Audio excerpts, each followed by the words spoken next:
high side. Murphy shooting, save a rebound on the view.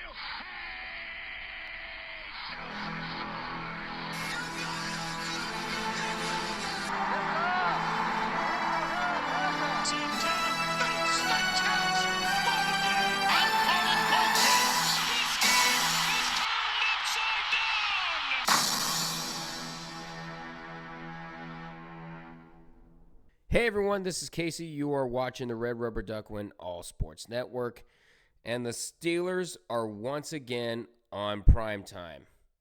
For the second week in a row, you are going to be seeing the Steelers play somebody in front of the world.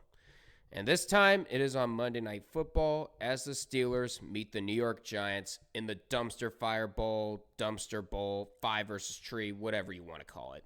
But this is also the Steelers' last game before the bye week, so they would like to go into the break on a high note at 6-2. Even if they do go 5-3, it's still a respectable record. But since they lost to the Giants, there's going to be a lot of questions that they're going to have to answer. But regardless, let's put that towards Monday. Let's go ahead and look into both of these squads. Now, going forward, I'm going to start with the opposing offense. And this week, Daniel Jones and company need to wake up a bit. Daniel Jones finished 1 yard short of 100 yards passing despite only throwing 7 incompletions. But it also didn't help that he got sacked 8 times, losing 62 yards combined from those sacks. With the defense they're facing on Monday, the Giants' O-line better be thankful for that extra day of preparation. Now, a big-name receiver from the Giants has been Malik Neighbors, but last week he could only muster 4 catches for 41 yards. And the rushing attack of Tyrone Tracy didn't do much either, as he only ran for 23 yards on 6 carries. Now, the Steelers' offense has been the exact opposite, as they've been one of the hottest offenses in the league right now, with a combined 69 points in the last 2 games. Nice. They are coming off of back-to-back 30-point games, which is unheard of with this team, with 32 points going against the Raiders and 37 against the Jets. This was with 2 different quarterbacks as well, with Justin Fields using his legs in Las Vegas and Russell Wilson finally using the receivers to their full potential at home against the Jets. Wilson had himself a debut with 264 yards and 2 touchdowns to George Pickens and Van Jefferson last week. Now, he started out slow, but soon he got his confidence. The fans started to shut up about Justin Fields, and there was no holding Wilson back. But Tomlin does have a decision to make, but it is likely that Russell Wilson will be the starter for Monday night. And that's very good news for Pickens, as he was finally able to have himself a game last Sunday night. He had 5 catches for 111 yards and a touchdown to go along with that. And Pat Freiermuth also saw some action with a couple of catches for 51 yards. Najee Harris is coming off of back-to-back 100-plus yard games, and after watching Saquon run over the Giants last week, he might have confidence to have another 100-plus yard game. We'll just have to wait and see. Last week, he ran for 102 yards and a touchdown, so look for him to fill up the stat sheets again. Now, I'm sure everyone can hear the Steelers' defense licking their chops from a country mile away. While they did only get 1 sack off of Aaron Rodgers from Larry Ogunjobi, they were able to hit him 8 times throughout the whole game last week. They even picked off Rodgers twice, with both of those interceptions being the first 2 of Benny Bishop's career. And they also were able to hold Davante Adams to only 30 yards in his Jets debut.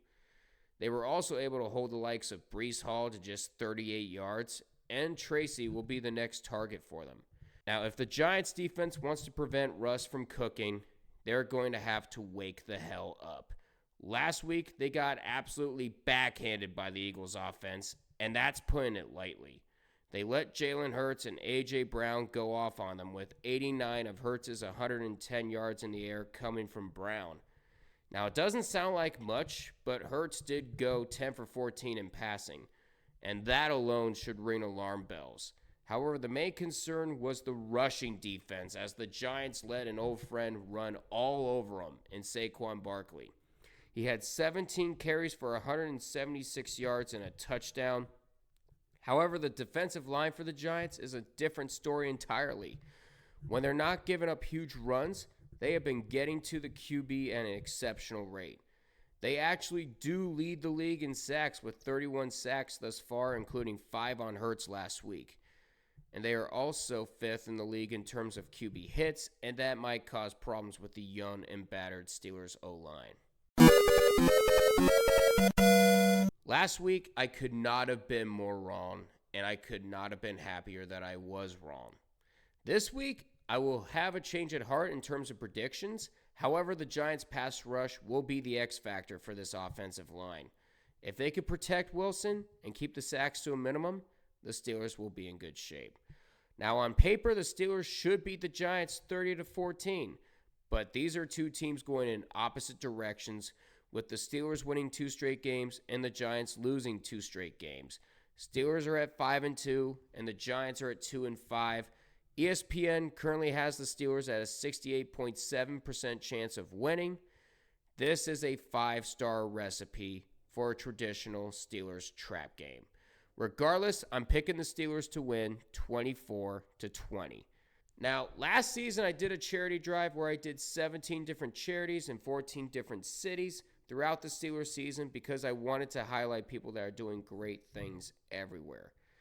Back in week 2, I chose the longest yard for the Alzheimer's Association for one of my favorite YouTubers, and ThatsGoodSports.